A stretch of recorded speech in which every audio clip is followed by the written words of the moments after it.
going? My name is Daniel, and this is Gunz-N-Stuff. Gunz-N-Stuff is a weekly Q&A show with me where we sit down every week and we talk about guns and stuff. It's super simple and super fun, which is why I'm able to do it consistently every week. There is a lot of cool stuff coming up in the gun world, gun community. Biggest thing right now, Black Friday is coming. If you're looking for gear and Black Friday's your jam, then this is your season. Now is your time to rise. There's a lot of companies that are doing a lot of Black Friday sales, so I'm gonna be posting some of them, like Zafiri's doing a dope sale. Everyone's doing like crazy big sales. So as anything interesting comes by my way that I see, I'll be posting it to my stories and probably saving it in like a Black Friday highlight. So look out for that. Yeah, and then let me know if you're looking for something specific you're looking to get this time of year. Let me know, and I'll see if I can find you a deal on it. All right, enough of that. Let's get into some questions.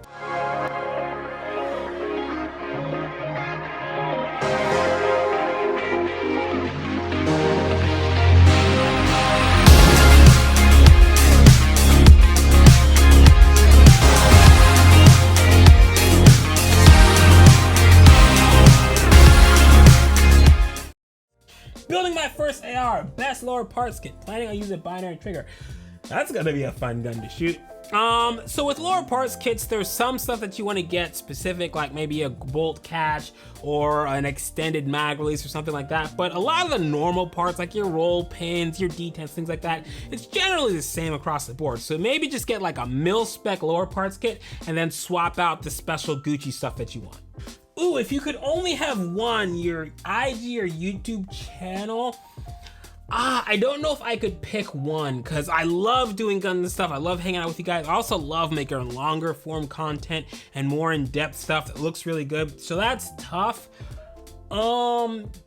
Maybe IG, because I spend a little bit more time on here, but that's hard. That's really hard. I love this stuff over at YouTube also. Do pistol caliber carbines make sense? I mean, technically nothing makes sense, and everything makes sense. It's like, no. Yeah, I'm a big fan of pistol caliber carbines. For me, I really enjoy just the gun where I put the dot, and no matter how fast I shoot, I'm stacking rounds. I really enjoy shooting sub guns. So yes, for me, they make sense. For you, they may not. I'm more in an urban environment where I don't need to take a 2,000-yard shot at the moment's notice. So they make sense for me in the way that I live my life, and they're just fun guns to shoot. So for me, they make sense, but everyone's different. It may not make sense for you. What are your thoughts on the new M&P Sport 15-2? I think you mean the M&P.2. That's their newest rifle. I have one of those. I have a review coming up on it, and it's gonna be a really, really good review. I'm excited to get it out there for you guys to see. So I'm not gonna spoil anything. I'm not gonna give my thoughts just yet. Yes, this is clickbait. Go subscribe to my channel. Coolest gun out that doesn't get any recognition. That's tough, because if it's a cool gun, everyone's into it. It doesn't necessarily need to be a good gun, it's just cool. That's tough, but a good gun, the Tikka, I think the TX3s, I'm really interested in getting into long range, so I've been doing some research, and they're apparently like legit, like amazing, really well priced long range guns that no one really knows about, no one really uses, but they like make really phenomenal stuff. So I'm a big fan of Tikkas. They seem to be doing stuff really, really well. So maybe that might be it, but it's kind of hard to say what's a cool gun that no one's paying attention to. If no one's paying attention to it, it's not really cool, I guess. But yeah, I'd go with the Tikkas. They're some really cool. Do you run shotguns? If so, which ones, and any tips on shotgun shooting? Okay, time for another one of Daniel's unpopular opinions. I have a shotgun. I've shot it a lot. I'm not that big a fan of shotguns. And I think one of the problems is shotguns are really cheap. The ammo's readily available, and they're not that hard to get, especially in more restrictive states. So they're very appealing to new shooters and people who don't want to invest a lot of money into guns. The problem is renting a shotgun is not easy, and it's not simple. And I think one of the problems with the industry is we make it seem like shotguns are really easy and they just point that down direction and you're good to go. Shotguns are a straight up difficult tool to run and run effectively. I was thinking about Conan Noir. He did that shooting challenge a few years back, and there was a lady who was trying to run a shotgun in the challenge, and she was a shooter. She knew how to shoot guns well, but she could not get the shotgun to work because she was under stress and there was a lot going on. And shotguns are painted as this easy to use plug and play thing, and they're really not. And then when you finally get the thing to run, they kick like a mule, especially if you're using a defensive round or a round that's gonna do anything. Yeah, so shotguns, they have lots of great purposes. If you want to grab a piece of someone and throw it on the floor, shotgun's the way to go. So I think shotguns are really great for specific use cases, but they're not a beginner gun, and it's not the gun that you just give someone who doesn't want to be bothered with guns. If you want a shotgun, get a shotgun, but know what you're getting into. How often should you clean your guns? Time for more unpopular opinions. I think it is important to clean your guns. I think that it is vital to lube and oil your guns. A dirty gun will run, a dry gun will not run. Me personally, I don't keep that strict of a cleaning schedule. Now my guns, the ones that I have in rotation, I'll throw some lube on them once a week just because I get paranoid. I've seen some incredibly dirty guns run just fine with lube, and I've seen some pristine clean guns get a little bit of water on them in a rainstorm and they lock up because they have no lube on them. So for me, it's really important to keep my guns lubed. Cleaning, yeah. When I first got into guns, I cleaned my guns after every range day. Now my guns get cleaned when they get cleaned, but they are always greased up, ready to roll. Best budget pistol red dot, Holosun 508T, I believe is what it is. Basically, I'm gonna be doing a Christmas gear recommendation, and that's the red dot that I'm gonna recommend people get into. It's a really great red dot. It will do everything you need it to do, and you can beat that thing to pieces, and it'll keep on ticking. Thoughts on the VP9? So here's my issue. Everyone gets mad at me because I said the VP9 was trash and it was terrible. And then HK goes and fixed two of the biggest issues I had with the gun. If those weren't issues and I wasn't right, why'd they fix it? It had a 40 cal recoil spring, so it only ran 124 grain, and it had like a 15 round magazine, even though it was the same size as the Glock 17, which held 2 more rounds. Like, why are you the same size but hold less rounds? So the VP9, it still has other issues, but it's not that great of a gun.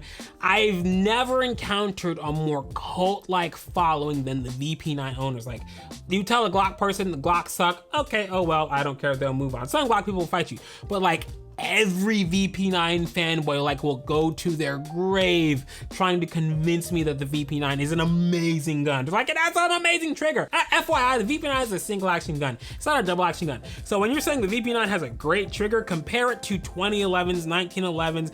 The Smith & Wesson 380 Easy has a better trigger than the VP9. So if you're gonna say it has a great trigger, that's what you're comparing it to, not double action Glocks. So miss me with that. What gun is in your go bag right now? I don't have a gun in my go bag. If I'm rolling and stuff's going sideways, I'm taking my EDC because I'm comfortable with shooting it, and anything that I encounter, I'm gonna be able to deal with it, or it wouldn't be my EDC. A lot of these end of world stuff goes sideways scenarios, the gun is the first thing everyone thinks about. I will be armed if stuff goes sideways. I will be more than well taken care of. There's a lot more stuff to think about besides the gun though. So my gun it's with me all day long anyway, so I'll just be grabbing the bag and rolling. But yes, the gun's important. There's other stuff too that you should have though. Best carry gun for women. Follow that up with another question. What's the best carry gun for men? Yeah, like, see, that doesn't make much sense either. There's really nothing that determines whether a gun should be for a woman or a man. The biggest deal for me is really how big of a gun or small of a gun do you feel comfortable shooting? And besides that, get what works for you. But this whole, that's a woman's gun, this is a man's gun, it really has literally nothing to do with your gender, what gun you run. If you're a woman and you want a pretty gun, there's this thing called Cerakote. You can get any gun you want painted any color. So get the gun you're comfortable with and get it painted. But like this whole men's gun, women's gun, it's a really stupid thing. Killmonger versus John Wick. So is this Killmonger with or without like that herb thingy that makes him legit? That makes a big difference.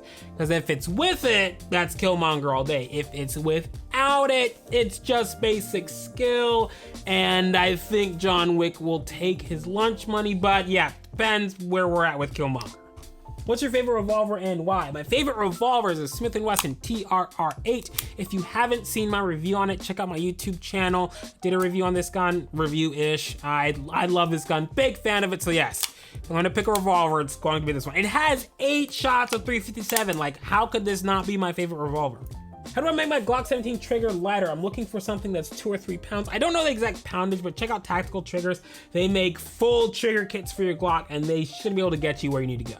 Best sights to replace stock on Glock other than a red dot. Why wouldn't you do a red dot? That's the best sight now. I run Ameriglow eye dots on my Glock in addition to my red dot, so that's the one I would check out. Really great sights. I run the blacked out rear with the front tritium sight, so really great sights, love them, really good stuff. Appendix or back carry? Not back carry. There are very few limited benefits of carrying small to back. I would not carry back there. You can't see what's going on. That's the least accessible place you can have gun. I wouldn't carry small to the back. For me, I carry 4 o'clock. Appendix works for some people. I can't carry Appendix. I tried. My jeans sit too low for that to work for me, but I carry at 4 o'clock. So I would say try Appendix or 4 o'clock, maybe 5. But if you're straight back here, that's gonna get real weird real fast. What Shield Plus model for my next carry? 3.1 inch one. Okay, I'm just gonna say get the 4-inch performance center. This gun is, I need to finish the review on this gun so that I can finally say what I want about this gun. Get this one right here. If you don't get this one, get the 4-inch one, but get this gun right here. What base plate do you run on your Glock mags? I think y'all are stalking me because I just got new base plates in like yesterday and I didn't even go on my mags yet and y'all are already asking about them. So I'm 100% sure y'all are just stalking me now. Check out Facts and Firearms.